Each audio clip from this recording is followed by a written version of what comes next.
Hi అండి, నమస్తే. అప్పులతో సతమతమయ్యేవాళ్ళు చాలామంది ఉన్నారండి.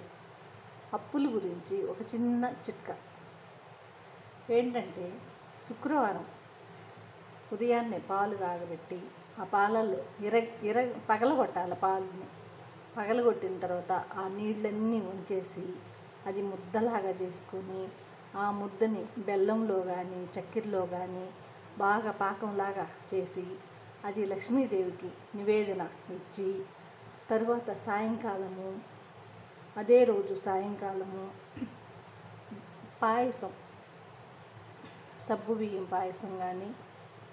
పాయసం కానీ తరువాత సేమియా పాయసం కానీ పాల పాయసం ఏదైనా సరే పాలేసి పాయసం తయారు చేసుకొని చంద్రుడికి నివేదన ఇచ్చి, సాయంకాలం చంద్రుడికి నివేదన ఇచ్చి తరువాత పెరుగన్నం తినాలి.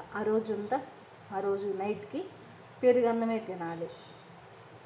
తిన్నట్లయితే కూరలు అట్లాంటివన్నీ ఏమి వేసుకోకుండా ఒట్టి పెరుగన్నము తింటే ఆ రోజు అట్లా 11 శుక్రవారాలు చేసినట్లయితే అప్పుల బాధలు తగ్గుతాయి. అప్పులు తగ్గి ఆర్థికంగా స్థిరపడతారు. అదే అండి చిట్టి తంత్రం. నమస్తే. జై గురు.